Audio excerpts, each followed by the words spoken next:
సందర్శిత స్వాత్మసుఖావబోధై నిశ్రేయ జాంగలి కాయమానే సంసార హాలాహలం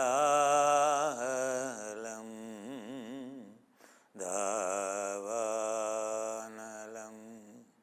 మో శాంత్యై.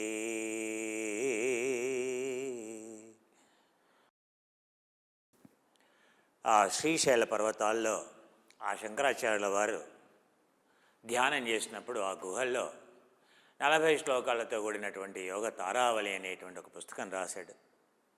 ఆ యోగ తారావళిలో ఆయన మొదటి శ్లోకం ఇది. అష్టాంగ విన్యాస నా గురువుగారు అయినటువంటి ఆ పట్టాభిజయాస గారు ఈ శ్లోకం అంటే ఆయనకి ఇష్టం. అందుకని అష్టాంగ విన్యాస యోగాలో వాళ్ళు యోగా మొదలెట్టేప్పుడు ఈ విధంగా చదువుతారు. వందే గురునా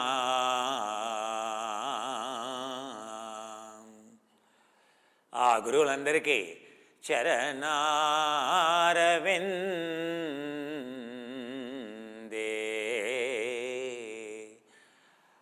వాళ్ళకి వాళ్ళ యొక్క పాదాలకి నమస్కారాలని. ఆ తదుపరి ఎందుకని వాళ్ళు ఆ ఆత్మ దర్శనం ఎలా చేయాలో చెప్పారు. సందర్శన స్వాత్మసుఖావబోధై ఆత్మ విద్యని ఇచ్చినటువంటి ఆ గురు సాంప్రదాయానికి సుఖాన్ని ఇచ్చేటువంటి అనంతమైనటువంటి పూర్ణ ఆనందాన్ని ఇచ్చేటువంటి ఆ యొక్క ఆత్మవిద్యని బోధించినటువంటిది. ఆత్మవిద్య అనేది ఏంటి? దర్శనం. ఆ యొక్క దర్శన భాగ్యాన్ని, ఆ సుదర్శన చక్రాన్ని, ఆ ఆత్మవిద్యని, ఆ బ్రహ్మ విద్యని, ఆ సిద్ధాంత విచారణని ఇచ్చినటువంటి ఆ యోగులకి వాళ్ళ యొక్క పాదాలకి నమస్కారాలని చెప్తున్నాడు. ఎందుకని? దానివల్ల ఆత్మవిద్య వల్ల ఏమైంది? నిశ్రేయ జాంగలి కాయమానే.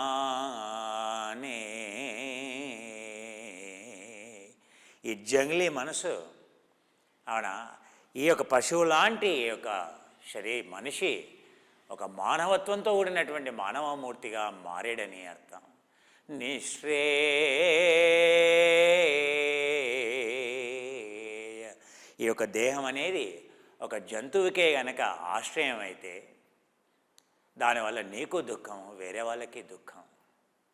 ఈ దేహం అనేది ఒక జంతువుకే కనుక ఆశ్రయం ఇస్తే ఆ యొక్క జంతువుకి కోపము, తాపము, భయము, ఆ యొక్క జంతువుకి అసూయ, ఆ జంతువుకి స్వార్థము అనేది ఉంటుంది.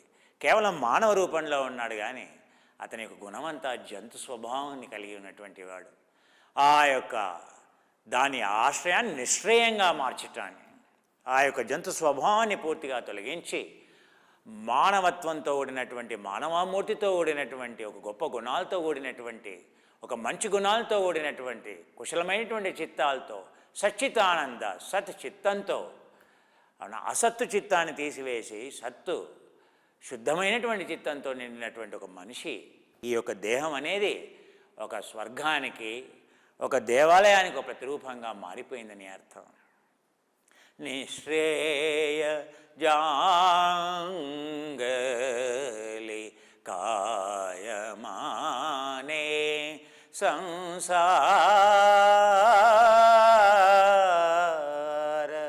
ఆ జంతు స్వభావం వల్ల, ఆ యొక్క కంట్రోల్ లేనటువంటి, నియంత్రణ లేనటువంటి ఆ ఉద్వేగం వల్ల, కోపం వల్ల, ఆ యొక్క అసూయ వల్ల, ఆ యొక్క భయం వల్ల, కంట్రోల్ లేనటువంటి ఆ యొక్క స్వార్థం వల్ల ఎప్పుడూ కూడా సంసారం, ఎవరిని చూసినా భార్య మీద అరుస్తాం, పిల్లల మీద అరుస్తాం, ఎవరి మీద అరుస్తాం, అరవగానే బాధపడతాం. అలా అనాల్సింది కాదని అంటాం.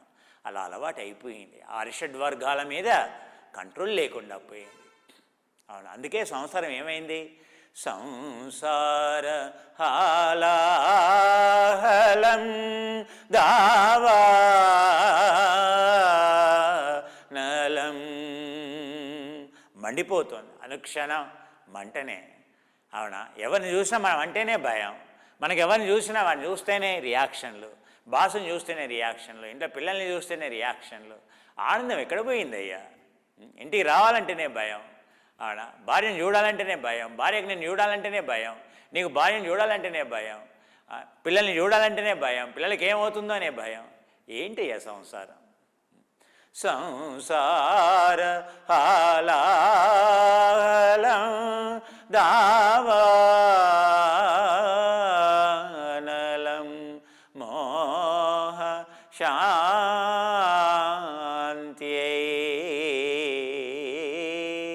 ఆ మోహాన్ని, ఆ డెల్యూషన్ని, ఆ అవిద్యని, ఆ విపర్యని ఎప్పుడైతే తీసివేస్తామో, అవునా, అప్పుడు ప్రశాంతత వచ్చేస్తుంది. సంసారం అనేది ఆనందంగా ఉంటుంది, ఎవరిని చూసినా ఆనందం కలుగుతుంది. ఎప్పుడు? నీ యొక్క టేస్ట్ లేనప్పుడు, నీకు వైరాగ్యం కలిగినప్పుడు, అన్నింటినీ అభిమానించినప్పుడు, అందరినీ అభిమానించగలిగినప్పుడు, ఏ పరిస్థితుల్లోనైనా మనగలిగినప్పుడు, నువ్వు బలంగా ఉన్నప్పుడు, అప్పుడు నువ్వు ఆనందంగా ఉంటావు. ఆత్మవిద్య అనేది మనల్ని బలంగా చేయటం కోసం, మా ఆత్మవిద్య వల్ల మన లోపల ఉండేటువంటి చెడ్డ గుణాన్ని యోగమాత్మ విశుద్ధయే. సో యోగా అంటే ఏంటి? యోగా అంటే ఏం చెప్తున్నాడు పతంజలి? శంకరాచార్య సందర్శిత స్వాత్మ సుఖావబోధై. ఆత్మకి ఎప్పుడయ్యా సంతోషం కలిగేది? తన యొక్క తల్లిగారింటికి ఆ పరమాత్మని చేరినప్పుడు, ఆ హోలీ స్పిరిట్ని చేరినప్పుడు, అల్లాని చేరినప్పుడు. అవునా? దానికి ఆత్మవిద్య అనేది సాధన చేయమని చెప్తున్నాడు. ఆ వినా ఆత్మైక్య బోధేన, ఆత్మబోధే లేకపోతే, అవునా, శతాంతర సహస్రాని జన్మాంతు వినామోక్తి నలభ్యతే. నువ్వు శతకోటి జన్మలెత్తు, నీకు ముక్తి అనేది లేదని చెప్తున్నాడు. కేవలం ఆత్మవిద్య మాత్రమే. సమాధి వల్ల, సమాధిని ఆత్మవిద్య అనట్లేదు, సమాధి తర్వాత ఉండేటువంటిది. నిర్బీజ సమాధిని సమాధి అనం. సో నిర్బీజ సమాధి ఎప్పుడైతే క్లేశాలను తీసేస్తామో, పరబ్రహ్మని, కైవల్యాన్ని, పురుషని, అల్లాని, తావహీదిని, హోలీ స్పిరిట్ అయితే అంటాము, అది బియాండ్ సమాధి. సమాధి అంటే ఏంటి? 31 లోకాల మధ్యలో ఒక దగ్గర నుండి ఇంకో దగ్గరికి వెళ్ళడాన్ని సమాధి అని అంటాం. ఒక లెవెల్ ఆఫ్ ఎంటర్టైన్మెంట్ నుంచి ఒక లెవెల్ ఆఫ్ ఎంటర్టైన్మెంట్కి, ఒక లెవెల్ ఆఫ్ ఆనందం నుండి ఇంకో లెవెల్ ఆఫ్ ఆనందానికి వెళ్ళడాన్ని సమాధి అంటామయ్యా. గోల్ స్పిరిచువాలిటీలో లేదా ఆధ్యాత్మికత యొక్క ఉద్దేశం ఏదైతే ఉందో అది సమాధి కాదయ్యా. సబీజ సమాధులు మనం మాట్లాడేదంతా నిర్బీజ సమాధి. ఏదైతే క్లేశాలని డిఎన్ఏ లెవెల్లో, కణజాలం లెవెల్లో ఉండేటువంటి మన స్వభావాన్ని తీసివేసేటువంటిది ఆత్మవిద్య. దాన్నే సిద్ధాంత విచారణ అంటామని మనం తెలుసుకున్నాం. ఎవరైతే సిద్ధాంత విచారణ గురించి మాట్లాడతారో, ఎవరికైతే సిద్ధాంత విచారణ తెలుసో వాళ్ళ దగ్గరికి వెళ్ళమని చెప్తున్నాడు పతంజలి. బుద్ధుడు కానీ, లేకపోతే కృష్ణుడు కానీ, వశిష్ఠుడు కానీ, పరమాచార్యులైనటువంటి శంకరాచార్య. సిద్ధాంత ప్రభుగోచరం, సిద్ధాంత గోచరం తను గోచరం. గురువు దగ్గరికి వెళ్ళి, అయ్యా నాకు ఆ సిద్ధాంత విచారణతో కూడినటువంటి ఆత్మవిద్యని నేర్పిస్తావా? దాన్ని ఆత్మవిద్య అంటారు. నీకు తెలుసా? అవిద్య అనేటువంటి అవిద్యను తీసివేసేటువంటి విద్య, ఆ యొక్క శుచి అశుచి విచారణ, ఆ నిత్య అనిత్య విచారణ, ఆ యొక్క సుఖ దుఃఖ విచారణ, అనాత్మ విచారణని ఓ గురువర్య ఆది భగవో బ్రహ్మేతి నాకు బోధింపు తండ్రి అని వేడుకోవాలి. అవునా? ఎవరైనా మెడిటేషన్ నేర్చుకోవాలంటే మొదలు అడగాల్సింది ఇది క్రైటీరియా. నీకు సిద్ధాంత విచారణ తెలుసా ఓ ఆచార్య, ఓ గురువర్య? ఆ సిద్ధాంత విచారణ యొక్క సాధన నీకు తెలుసా? అది అడిగి మనం వెళ్ళాలి. లేదయ్యా నాకు రాదు, ఆ సిద్ధాంత విచారణ ఏంటో తెలియదు, ఆ విద్య ఏంటో తెలియదు. మరి విద్య ఎలా వచ్చిందయ్యా? ఆధ్యాత్మికతనే తెలియదు. ఆధ్యాత్మికత అంటే ఏంటయ్యా? ఆది ఆత్మకత. ఎక్కడి నుంచి అయితే ఆత్మకత మొదలైందో, పరమాత్మ నుంచి ఈ యొక్క ప్రకృతి ఉద్భవించింది. ఆది ఆత్మ అని అంట. ఆది ఆత్మకత, ఆధ్యాత్మకత. అసలు ఆదికి చేరుకునే మార్గమే తెలియదు. ఆ ఆత్మని ఎలా చేర్చాలి, ఆది తత్వానికి దాని యొక్క తల్లి చోటికి ఎలా చేర్చాలోనో తెలియదు. అంతా ఆధ్యాత్మికత అయిపోయింది. అవునా? తల్లి నుండి సపరేట్ చేసే టెక్నాలజీస్ ఉన్నాయి, పరమాత్మ నుంచి దూరంగా చేసేవి. ఈ సంసారంలో, ఈ యొక్క సమాధుల్లో, ఈ సప్తలోకాల్లో, ఏది భూలోకంలో, భూవర్లోకంలో, సువర్లోకంలో, మహర్లోకంలో, జనరలోకంలో, తపోలోకంలో, సత్యలోకంలో అటు ఇటు తిరగడం, దాని గురించి కాదు కదా స్పిరిచువాలిటీ. అదంతా సంసారంలో మళ్ళీ ప్రయాణం. సంసారం అంటే ఏంటి? 31 లోకాలతో కూడినటువంటి ఈ యొక్క నరకము, ఆ తర్వాత భూలోకము, ఆ తర్వాత బ్రహ్మలోకాలు, కామలోకాలు, ఆ తర్వాత రూప బ్రహ్మలోకాలు, ఆ రూప బ్రహ్మలోకాలతో కూడినటువంటి మొత్తం 31 లోకాలతో కూడినటువంటి దాన్ని సంసారం అని అంటాం. అవునా? ఈ భూర్భువ ఏతో దీన్ని మన విశ్వం అని అంటాం. సో మనం భూర్భువ స్వహ అని అంటాం. మన యొక్క ఏదైతే మన యొక్క గెలాక్సీ పాలపుంతే ఉందో దాన్ని మనం బ్రహ్మాండం అని అంటాం. సో స్పిరిచువాలిటీలో చాలా క్లారిటీ ఉంటుంది. సంసారం అనగానే సంసారం మోయలేక చచ్చిపోతున్నాయండి అంటే ఏంటో తెలుసా అంటాం.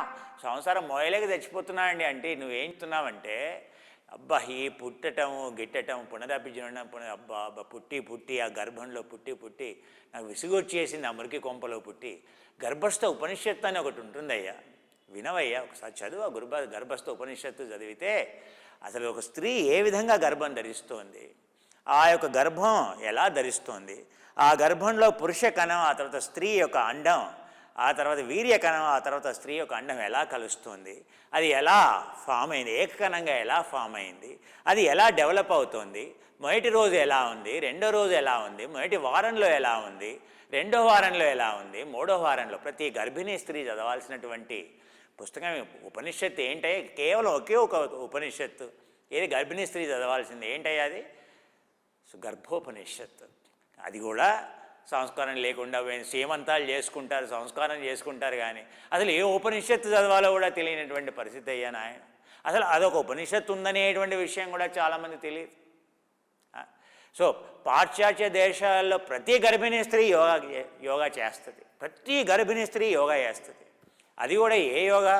ఒక ప్రాపర్ అయినటువంటి క్రమబద్ధీకరణ నుంచి విన్యాస క్రమంలో వేసేటువంటి, ఆధ్యాత్మిక క్రమంలో వేసేటువంటి చక్కగా యోగా చేస్తారు.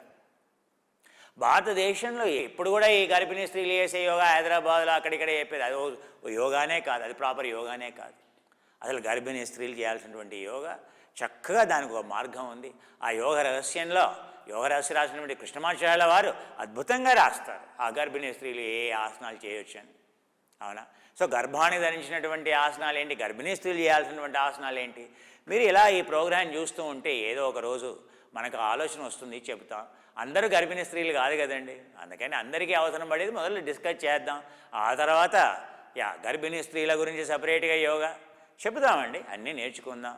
ఎందుకంటే యోగా అనేది ఒక సముద్రం లాంటిది. నేను ఎంత ఇవ్వగలను? ఒకటి మీరు ఎంత టీ సముద్రంలో ఉండేటువంటి నీళ్ళల్లో ఎన్ని నీళ్ళు తాగలుగుతారు మీరు? ఒక మాయతో గ్లాసు నీళ్ళు తాగలుగుతారు, అందుకంటే ఎక్కువ తాగలేరు కదా. మొత్తం సముద్రం అంతా తాగలేం కదండి. అవునా? సో మీకు ప్రతిసారి ఆ యొక్క ఏదో అర గ్లాసు నేను మీకు ఏది తాగిపించగలను, కానీ ఆ సముద్రంలో ఉండేటువంటి నీళ్ళ లాంటిది ఆ యోగ నేను నేర్చుకున్నటువంటి యోగ విద్య. ఎందుకని అన్ని సాంప్రదాయాలయ్యా. ఆ హిమాలయ లోతుల్లోకి, ఆ గుహల్లోకి, ఒక్కొక్క లోయల్లోకి వెళ్తే, అవునా, ఎక్కడ ఒక హిమాలయాసే కాదయ్యా. హిమాలయాస్ అంటేనే పెద్దది, 7,000 కిలోమీటర్ల. అది ఏది గాంధార నుంచి మొదలయ్యేటువంటిది. అవునా? పాకిస్తాన్ ఆక్యుపైడ్ కాశ్మీర్ దగ్గర నుంచి మొదలయ్యేటువంటి, అవునా, అక్కడి నుంచి మొదలయ్యేటువంటి ఏది హిమాలయ పర్వతాలు, అవునా, K2 అని అంటాం. అక్కడి నుంచి యాక్చువల్గా మొదలయ్యేటువంటి యోగా ట్రెడిషన్స్ ఎక్కడ అరుణాచల్ ప్రదేశ్ చివరి వరకు. అవునా? అక్కడే యోగా. అది నిజంగా కూడా ఏ రోజు వరకు ఒక యోగా ఒక మార్గంలో ఉన్నాయి, ఒక పద్ధతుల్లో ఉన్నాయంటే నీకు భాష ఇవన్నీ ఏమి పట్టవు అని అంటే ఉన్నారయ్యా. గురువుని వెతుక్కుంటూ వెళ్ళాలయ్యా. ఈరోజు లేని గురువు ఇంటికి రావాలా చెప్పాలా మనకి. అవునా? అలా అయిపోయింది. అంత దుస్థితికి వచ్చేసాం మనం. గురువు ఇంటికి వెతుక్కుంటూ వస్తే నీకు ఆత్మవిద్య చెప్పేవాడికి వెతుక్కుంటూ వస్తాడే? నువ్వు వెతుక్కుంటూ వెళ్ళాలి. ఎందుకని? ఆత్మవిద్య కలిగినటువంటి వాడు తీవ్రమైనటువంటి వైరాగ్యాన్ని కలిగి ఉంటాడయ్యా. మనలాంటి మూర్ఖుల్ని, మనలాంటి అవిద్యని చూస్తే, మనలాంటి ప్రకృతితో కూడినటువంటి మన యొక్క మూర్ఖత్వాన్ని, మన యొక్క అనాలోచితం, మన యొక్క ఆధ్యాత్మికత నిర్వచనమే వేరు, అసలు మార్గం వేరు. వాళ్ళకి మనల్ని చూస్తే మంట కలుగుతుంది, అందుకే రారు. సో రారయ్యా, రారు. మనం ఏంటంటే యోగా రావాలి, బాగా కండ కావరాలు ఎక్కి, ఒళ్ళు బాగా బాగా కొవ్వెక్కి, ఆ తర్వాత బాగా మనం మదం ఎక్కి రోగాలు తెచ్చుకొని యోగా బాగా డబ్బుల అహంభావంతో 10,000 రూపాయలు ఇచ్చి నేను యోగా టీచర్ని పెట్టుకున్నానండి. ఏ యోగా టీచర్ అయ్యా? అవునా? నువ్వు ఎవరిని పడితే వాడితో ఆపరేషన్ చేయించుకుంటావయ్యా? ఆపరేషన్ ఇప్పుడు నీకేమో ఆపరేషన్ అనేసరికి సోమరాజు గారు చేయాలి, ఆ తర్వాత ఆపరేషన్ అనేసరికి నాగేశ్వరరెడ్డి గారు చేయాలి, ఆపరేషన్ అనేసరికి గురువారెడ్డి గారు చేయాలి. ఎందుకంటే బాగా డబ్బులు ఉన్నాయి కదా, యూ కెన్ అఫోర్డ్. మరి యోగాకి వచ్చేసరికి ఎవరైనా ఏవైతే ఉంది సార్, ఎవరో యోగా టీచర్ వస్తున్నాడు సార్ అని చెప్తున్నాడు, 10,000 ఇస్తే వస్తాడు సార్, ఇంటికి వచ్చి చెప్తాడు. అక్కడ మరి నీ యొక్క యోగా టీచర్ గురువారెడ్డి లాంటి వాడా? నీ యొక్క యోగా టీచర్ సోమరాజు గారు లాంటి వారా? నీ యొక్క యోగా టీచర్ మరి నాగేశ్వరరెడ్డి గారు లాంటి వాళ్ళ నిష్ణాతుల, వాళ్ళు ఎన్ని ఆశ్రమాల్లో నేర్చుకున్నారు, వాళ్ళ యొక్క స్కిల్ ఏంటి, అది ఎంక్వైరీ చేయవే. ఇది నేర్చుకునే ఓహో చాలా లాభం కలిగింది. ఏం లాభం కలిగింది అయ్యా? కొంచెం ఒంట్లో సూక్ష్మత్వం తేలిక రాగానే అది గోలానయ్యా. ఆ యొక్క పరమాత్మను ఏర్చేటువంటి యోగ విద్యని నీకు భగవంతుడు ఇచ్చినటువంటి శరీరం ఫెరారీ కారు లాంటిదయ్యా, 30 కోట్ల కారు. అవునా? ఈ 30 కోట్ల కారుని ఒక యోగి దగ్గరికి వెళ్తే ఈ యొక్క ఫెరారీ కార్ని ఎందుకు ఉపయోగించాలి ఫార్ములా 1 రేస్లో? అవునా? ఎక్కడికి ఈ ఫెరారీ కార్ దేనికయ్యా? ఆ పరమాత్మను చేర్చేటువంటిది ఈ యొక్క విద్య, యోగా అనేటువంటి విద్య. అవునా? ఈ యొక్క ఫెరారీ కార్ని గార్బేజీ బిన్, అవునా, మున్సిపాలిటీ చెత్త తీసుకెళ్ళి ప్రతిరోజు కీసరగుట్టకి, హైదరాబాద్లో కీసరగుట్టకని అంటాం అనమాట. మున్సిపాలిటీ చెత్త అంతా కీసరగుట్టకి వెళ్తాయన్నమాట. ఆ వ్యాన్లన్నీ ఒకదాని ఒకటి, ఆ ట్రక్కులన్నీ వెళ్తాయన్నమాట. మనం ఈ యొక్క ఫెరారీ కార్ని దేవుడు అందరికీ ఫెరారీ కారే ఇచ్చాడు, అందరికీ సూపర్ కంప్యూటర్లే ఇచ్చాడు. ఎందుకంటే ఒక న్యూరాన్ 12 సూపర్ కంప్యూటర్లకు ఈక్వల్. ఎప్పుడు ఆ న్యూరాన్ అనేది ఆ మెదడులో ఉండేటువంటి అన్ని న్యూరాన్తో కనెక్ట్ అయితే అది మోర్ దాన్ పవర్ఫుల్ దాన్ 12 సూపర్ కంప్యూటర్స్. అసలు అమోఘం. ఈ యొక్క సహస్ర శిరసం శ్వేతం, ఒక యోగి యొక్క మెదడు అనేది 1000 తలలకు సమానం. ఆయన యొక్క మేధాశక్తి అమోఘం. మామూలు సహస్రావధానాలని, శతావధానాలని మీరు చూస్తే ఆశ్చర్యపోతే, ఒక యోగి యొక్క మేధా సంపత్తి, ఒక యోగి యొక్క రైట్ బ్రెయిన్లో, కుడి మెదడులో ఉంటే ఆయన యొక్క చూసేటువంటి విధానము, ఆయన యొక్క సృజనాత్మకత, ఆయన యొక్క క్రియేటివిటీ, ఆయన యొక్క కనుక్కునే విధానం, చూసే విధానం అమోఘంగా ఉంటుందయ్యా. 1000 పనుల్ని కాదు కదా, 1000 తలలకు సమానం అంటున్నాడు. 1000 పనుల్ని సహస్రావధాని అంటే 1000 ఇన్పుట్లను ప్రాసెస్ చేస్తున్నాడు. సహస్ర శిరసం శ్వేతం. ఆ విష్ణుమూర్తిని కానీ, ఆ యొక్క పతంజలిని కానీ 1000 తలలు అంటున్నాడు. 1000 తలలు అంటే ఏంటయ్యా? నువ్వు యోగి అయ్యావంటే నీ బ్రెయిన్ ఈక్వల్ అంటే 1000 సూపర్ కంప్యూటర్స్, 1000 బ్రెయిన్స్. 1000 బ్రెయిన్స్ అంటే ఎంత ఆర్టిఫిషియల్ ఇంటెలిజెంట్ డెవలప్ అయినా ఏ రోజు కూడా ఆ కంప్యూటర్ కానీ ఏఐ కానీ నీ యొక్క క్రియేటివిటీకి అది కాంపిటీషన్ కాదు. నీ క్రియేటివిటీ రావాలి అని అంటే సత్యం వదిష్యామి, ఆ తర్వాత ధృతం వదిష్యామి. సత్యంతో పని చేయడమే మార్గం, ధ్యానం మాత్రమే మార్గం. కండిషనింగ్ తీసేయాలి. Right brain programming. Right brain అనేది ఇప్పుడు వర్తమానంలో ఉంటుంది. అవును, యోగా అనేది వర్తమానంలో ఉండేటువంటి శిక్షణ. ఈ మధ్య మాట్లాడి మైండ్ఫుల్నెస్ ఇవన్నీ, ఆ మైండ్ఫుల్నెస్ ఏమైనా ఈట్ మైండ్ఫుల్నెస్, అది మైండ్ఫుల్నెస్ కాదయ్యా. అవునా? ధ్యానం అని అంటే పూర్వ సాంప్రదాయాల్ని అనుసరించినటువంటి ఎంత దుస్థితి వచ్చిందంటే, ఎవడో ఆక్స్ఫర్డ్లో అవునా ఏదో మైండ్ఫుల్నెస్ గాను మన మెడిటేషన్ తీసుకెళ్ళి, మన బుద్ధుడు చెప్పినటువంటి మన మెడిటేషన్ తీసుకెళ్ళి దాన్ని పదాలన్నీ తీసేసి, దాన్ని ఫిల్టర్ చేసి, దాని వొకాబులరీ మార్చి, దాన్ని మైండ్ఫుల్నెస్ అని పేరు పెట్టి, ఆక్స్ఫర్డ్ నుంచి, అమెరికా నుంచి, ఆక్స్ఫర్డ్ ఆ తర్వాత అమెరికన్స్ కలిసి వాళ్ళు దాన్ని ఒక యూనివర్సిటీలో ఒక కరికులం లాగా, ఒక ప్రోగ్రామ్ లాగా డెవలప్ చేసి వాడు అమ్ముకుంటూ ఉంటే, ఇది 6 వారాల కోర్స్ అని, 8 వారాల కోర్స్ అని వాడు అమ్ముకుంటూ ఉంటే, మనం అక్కడి నుంచి ఇండియాకి తెచ్చుకొని మైండ్ఫుల్నెస్ అనేటువంటి పేరుతో మనం నేర్పిస్తూ ఉంటే, మనం చొంగ కారుస్తూ మనం వాడితో దగ్గర నేర్చుకోవడం ఏంటయ్యా? ఇదేం దుస్థితి అయ్యా? అసలు సాంప్రదాయం ఏంటి, యోగా ఏంటి, ధ్యానం ఏంటి, మన సాంప్రదాయం ఏంటి, సంస్కృతం ఏంటి, అసలు ఆ యొక్క పరంపర పెట్టుకొని ఆ ధ్యానం నేను అడగవని నేను చెప్తాను నీకు. ఆ మైండ్ఫుల్నెస్ పేరుతో ఆ ఆంగ్లంలో వాడు మాట్లాడేది బాగానే ఉంది, మనం వినేది బాగానే ఉంది. ఆ వర్క్షాప్ కొన్ని వేల డబ్బులు పెట్టి వాడి దగ్గరికి వెళ్ళి ఆంగ్లంలో నేర్చుకుంటావయ్యా. ఆంగ్లం నేర్చుకోవడం తప్పు కాదయ్యా. ఇంగ్లీష్ వాడు వచ్చి మనకి యోగా చెప్పాలి. ఇప్పుడు ఏమయ్యా వాళ్ళు ఫారినర్స్ వచ్చి యోగా చెప్తే మన సొంగ కాల్చుకుంటూ వాళ్ళ బొమ్మలు చూస్తూ వాళ్ళ నడుము చూస్తూ వాళ్ళ యొక్క అందం చూస్తూ ఆహా ఆహా మనలాంటి వాళ్ళు చెప్తే వినరు. ఇదేం చోద్యం అయ్యా. ఆ ఋషులు ఏంటి, ఆ సాంప్రదాయం ఏంటి, వాళ్ళు ఇచ్చినటువంటి మార్గం ఏంటి, అన్న దర్శనం ఏంటి, ఆత్మవిద్య ఏంటి, ఇంటికి రావాలా అన్న. రోగాల్ని బాగా తినేప్పుడేమో బాగా తింటాం, శరీరంలో మోకాలు నొప్పులు వచ్చే రోగాలు వచ్చాయి. యోగా టీచర్ ఇంటికి రావాలా, ఇంటికి వచ్చి అబ్బా మస్తుందండి యోగా. ఈ ఫెరారీ కార్ రోగాలు ఏది, ఫెరారీ కార్ మూవ్ కావట్లేదు, రోడ్డు మీద ఆగిపోయింది, దాన్ని రిపేర్ చేయించడానికి పక్కన రోడ్ షాప్ ఏది రోడ్ పక్కన రిపేరర్ ఉంటాడు చూసారా, వాడి దగ్గరికి వెళ్ళినట్టు ఉంటుంది ఇంటికి వచ్చేటువంటి యోగా టీచర్. వాడికి డిప్లొమా ఉందండి, సర్టిఫికేట్ ఉందండి. ప్రతి డాక్టర్కి సర్టిఫికేట్ ఉంటుందా? మరి ఎందుకు సోమరాజు గారి దగ్గరికి వెళ్ళాలి, ఎందుకు నాగేశ్వర రెడ్డి గారి దగ్గరికి వెళ్తావు, ఎందుకు చాలా ఎంక్వైరీ చేస్తావు ఎన్ని ఆపరేషన్లు చేశాడని? ఒక యోగే కాదా నిర్ధారణ చేసుకున్నావా, అతనికి బ్రహ్మ విద్య తెలుసా కాదా నేర్చుకున్నావా, తెలుసుకున్నావా, ఆత్మవిద్య వచ్చా లేదా అనేటువంటి విషయం తెలుసుకున్నావా, నిర్ధారణ చేసుకున్నావా, ఎన్ని ఆశ్రమాల్లో నేర్చుకున్నాడు తెలుసుకున్నావా లేదా? ఒక ఆశ్రమంలో ఏం నేర్చుకుంటావయ్యా? ఒక ఆశ్రమంలో పూర్తి యోగా ఏ ఆశ్రమంలో లేదయ్యా. అయ్యంగారి దగ్గరికి వెళ్తే అయ్యంగారి విధానం ఒకటే వస్తుంది, నువ్వు పట్టాభిజాయ్ గారి దగ్గరికి వెళ్తే ఒక విధానం వస్తుంది, అంతేనా యోగా? బీహార్ స్కూల్ ఆఫ్ యోగాకి వెళ్తే ఒక చిన్న యోగా తెలుస్తుంది, ఆ తర్వాత హఠ యోగా, నువ్వు రిషికేశ్కి వెళ్తే ఒక చిన్న యోగా వస్తుంది, ఇంకెక్కడికి వెళ్తే ఒక చిన్న యోగా వస్తుంది, ఇంతేనా యోగా? అందుకేనా వశిష్ఠుల్ని లేకపోతే అందుకని ఏది మన సప్తర్షుల్ని లేకపోతే వాళ్ళు ఇదేనా చేసిన ఎటువంటి యోగా? కొంచెమైనా తెలుసుకోవాలయ్యా. ఏది గురువు గారిని ఎందుకు వెతుక్కుంటూ వెళ్ళాలయ్యా, గురువుల్ని ఎందుకు వెతుక్కుంటూ వెళ్ళాలయ్యా? ఎంత పరితపన రావాలయ్యా, ఎంత తపన రావాలయ్యా, ఆ మనసులో ఎంత ముముక్షత్వం రావాలయ్యా. నచికేతుడు సాక్షాత్తు ఆ యమధర్మరాజు దగ్గరికి ఎలా వెళ్ళాడు? అవునా, నేను చిన్నప్పటి నుండి ఎప్పుడు ఎవరు ఆత్మవిద్య ఇస్తారా, ఏ టీచర్ దగ్గర సార్ అవిద్య అంటే ఏమిటి, దాన్ని తీసివేసేటువంటి ఉపాయం ఏంటి, ఆ విద్యా మార్గం ఏంటి, సిద్ధాంత విషయాన్ని ఏంటి అని కనుక్కుంటూ 45 సంవత్సరాలు పట్టిందయ్యా. ఈ అవిద్య తెలిసేటువంటి ఏమని, సభ్యే సంకార అనిత్యతి యదాపన్నాయ పసతి అత నిబిందతి దుఃఖా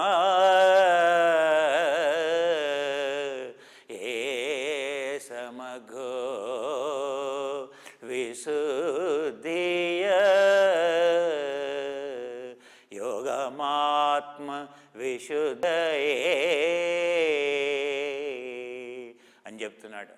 సభ్యే సంకార అనిత్యాతి survey Sanskar అనిత్యం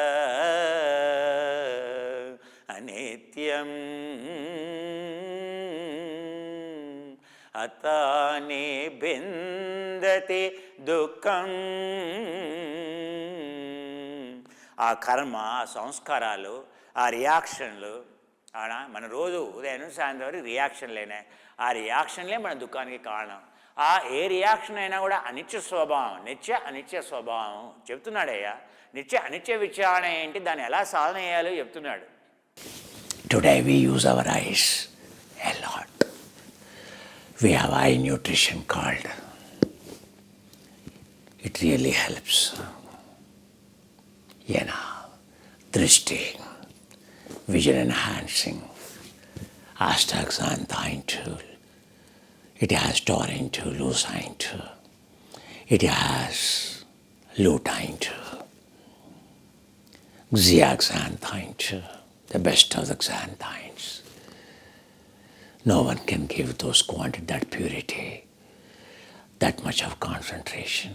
It works, helps. Every day you watch your LED screen, your eye is damaged. So you must use for your children and you. This eye damage, eye nutrition to prevent free radicals, Blu-ray eye damage, or UVB damage, or acid alkali environment damage. I have given you 3 tools for your eyes. One is burning eye drop. Another one is lubricating eye drop, which is very important because your eyes goes dry when you are watching mobile. You don't even notice. Every day, minimum 3 to 4 times, every 2 hours of working in front of your computer, you must. We have a powerful 99.9 and patented, so Blu-ray 100, arresting Blu-ray, 5 kinds of the rays it will arrest. So that sheet you should buy in your home, LED lights too, your laptop too, everywhere. Your TV too, you must cover that. Understand? So that is the first precaution. Eyes you can protect. Number 2 is that these eye drops. Right now, what are the eye drops we have in the market? They also lubricate, they also remove the protein synthesis, they trigger the protein synthesis. Okay.